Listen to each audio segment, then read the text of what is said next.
I don't normally start videos with "and now we continue with," but that's exactly what we're doing here because we just finished doing a walk around of the MG4. And if you haven't seen that, do check out our YouTube page. The links are somewhere down below on this particular video. But we're getting to its what I'm calling now its bigger brother. This is the MG Marvel. And it's marvelous in my end, or in my taste rather. MG would like to refer to this as a SUV. Well, I'm actually looking at more as a crossover because of its size. And when we say SUV, you normally have an idea what we're talking about, right? So to remind everyone, this is an MG, yes, brought in by SAIC Motors, built by SAIC Motors. And just to remind everyone again, SAIC is also responsible for building cars like you got the Volkswagens, you've got the Skodas, you've got Cadillacs, and of course MGs. And they know a little something about when it comes to EVs because they've only been doing it for a decade, but they've already won multiple awards in Europe and in Asia, and just recently passed 1 million units sold of new energy vehicles in 2022. So they know something about a little something something. Let's start with the exterior of the automobile. I know the big question will be the price, but I'll get to that a little bit later. So first are the DRLs, which are LEDs, and they have a little bit of hook there. They span the entire width of the car, which looks really, really good. It's sharp, and if you're looking at this car thinking it's a Ferrari or a Toyota, maybe we'll get to that in the review, but it's very sharp. I like it. It's very good looking. You've got your sensors up front and your camera here in the center here up front. I don't know if you can see that. Obviously, there's a camera there because it's part of the 360-degree view. You've got your headlamps found down below, not up on top. They are found down below. And sharp features as well here on the bottom. And I'm really starting to love how close it is. Let's move on to the side. Now the wheels, these are standard 19-inch wheels on Michelin tires. Looks absolutely great. And the beauty is that they don't look like EV wheels. You know, EV wheels kind of look like they look like a plate, like a serving dish. No, these proper wheels, I like it. I don't care if it's not aerodynamic. I love the way that it looks.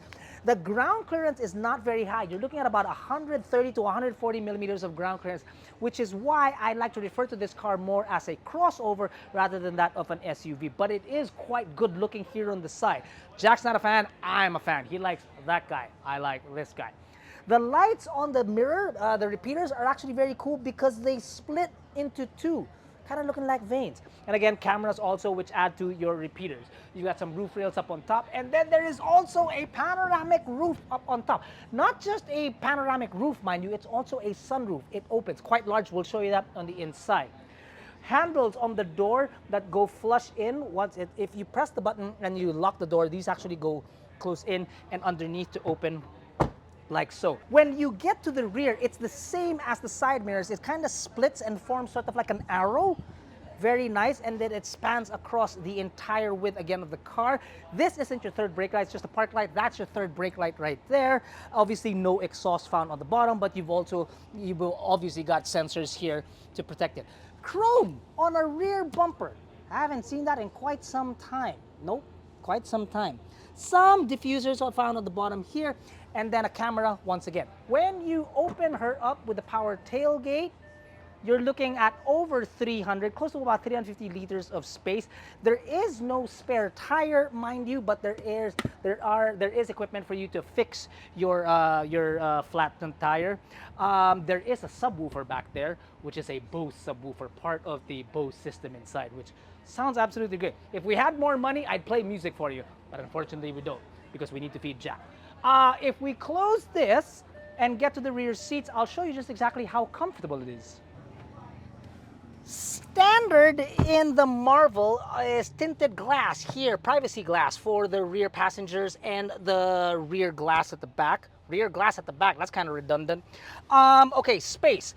This is Jack's normal driving position, and as you can tell, if you've seen our other video of the MG4, it's almost the same space, the same amount of space for the rear passengers. I can cross my legs, but it's a bit tight, really. But I do fit comfortably because the seats do have a lot of give on them. The headroom is, well, I'd expect a little bit more. I'm not the tallest of passengers, so I expect a little bit more. As promised, I'd show you the panoramic roof, which we've actually opened for you. It's huge, so it's not just a panoramic roof, but it's also a sunroof as well. but that does take up a little bit more space. So Jack sitting back here, that might be an issue. But we'll show you all of that when we do a proper review of this on Behind the Wheel. The seats are comfortable, not as elevated as the MG4, but comfortable nonetheless for a passenger of my height. The seats are supple. It's all leather back here. These things that come down the side, a little bit weird. Feels a little bit off, but it's okay. I guess it'll get softer as the more that you use the automobile. You've got a center armrest, brushed aluminum here, which I like. Open you up, you got a little cubby hole there. Press this, you've got your cup holders right there. You have a little bit more amenities inside this car than the younger brother or the smaller brother. You do have air vents here directly up front. You don't have any air controls whether to shut them off or open it. That's about it. And then you have your USB charging points in Type A right here. Two of them that appear out of nowhere. Ain't that spiffy. Now, there is no tunnel as I'll show you. Like, it's flat. It's completely flat. So putting a third passenger in here, yeah, not going to be an issue, except that it's medyo malamig sa gitna. But you will be able to fit 3 passengers in here without any issues. It's giving me sort of like an MGHS vibe, but obviously a completely different engine, a completely different drivetrain. Quite comfortable back here. As impressed as I am, even with the ISOFIX tethers, as you can see, as impressed as I am here, I obviously want to show you what's up front. And mind you, I'd like to also point out that the whole time we're doing this walk around, the car is running, because obviously it's an EV and there's no emissions. I love it. And the aircon's cold. Oakley Dokley. I do. I'm gonna put myself into the proper driving. Let's just take it. God, how long are your legs, man? Oh, that's a little too much. Okay, now, obviously, the first thing that you're gonna see when you get inside this automobile is this center console where it controls every aspect of the car.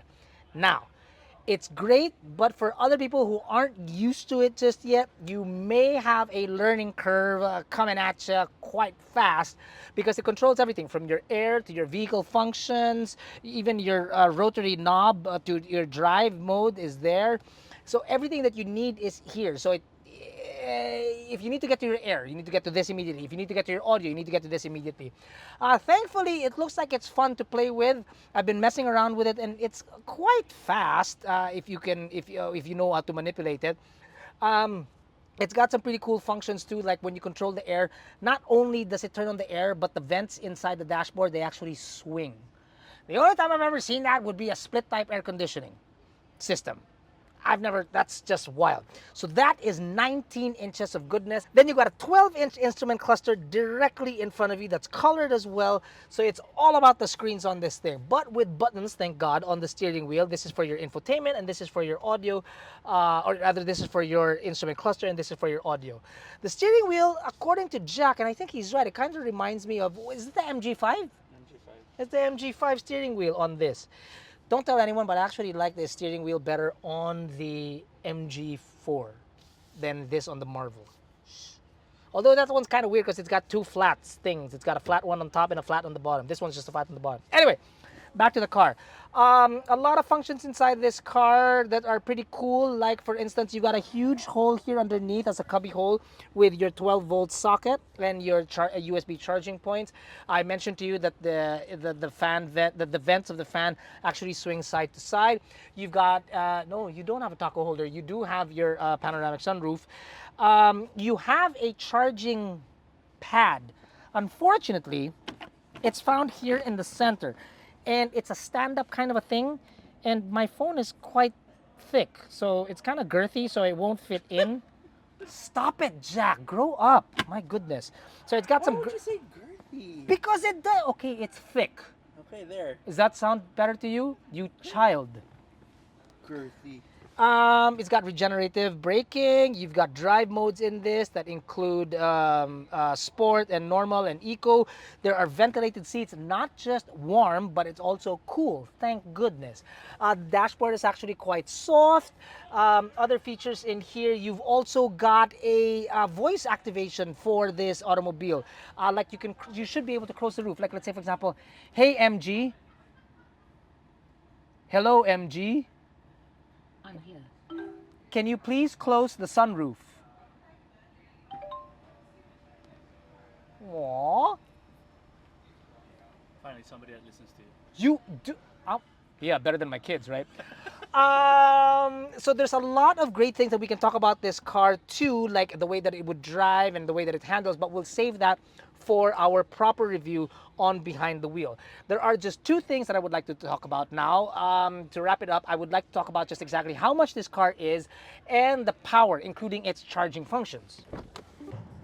So obviously when you open her up, you're not gonna find an engine up front, obviously. But what you will find is a frunk, which is capable of storing up to 150 liters. That's pretty nice, actually. It's enough to put Earl in when we don't want him inside the cabin with us. Jack is smiling behind the camera because he's having ideas right now. Just because there is no engine up front doesn't mean that this thing obviously doesn't have power. Obviously it does.